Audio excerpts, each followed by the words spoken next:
ఏంటి బరువు తగ్గిపోతున్నావు, ఈ మధ్య నీకు షుగర్ వ్యాధి వచ్చిందా అని మిమ్మల్ని ఎవరైనా అడుగుతున్నారా? అవునండి, షుగర్ వ్యాధి వస్తే బరువు తగ్గిపోయే అవకాశాలు ఉంటాయి. ఎందుకంటే షుగర్ పేషెంట్స్లో ఇన్సులిన్ లెవెల్ తగ్గుతుంది కాబట్టి మన శరీరం ఎనర్జీ కోసం గ్లూకోజ్ని వాడుకోకుండా ఫ్యాట్ మరియు మజిల్ని వాడుకుంటుంది. వీళ్ళల్లో క్రమేణా ఫ్యాట్ మాస్ మరియు మజిల్ మాస్ తగ్గిపోయి బరువు తగ్గిపోతూ ఉంటారు.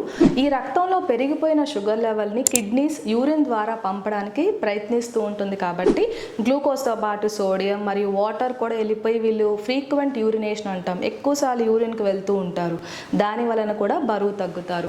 షుగర్ వ్యాధి ఉన్న వాళ్ళు బరువు తగ్గకుండా ఉండాలి, లేకపోతే బరువు పెరగాలంటే వాళ్ళు అవసరమైన మెడిసిన్స్, ఆహారం మార్పులు చేసుకుని రెగ్యులర్గా ఎక్సర్సైజ్ చేసి షుగర్ కంట్రోల్లో పెట్టుకోవాలి. బ్యాలెన్స్డ్ డైట్ అంటే కార్బోహైడ్రేట్స్, ప్రోటీన్, ఫైబర్, అధికంగా ఉన్న విటమిన్స్, మినరల్స్ ఉన్న ఆహార పదార్థాలు తీసుకుంటే బరువు తగ్గకుండా ఉంటారు.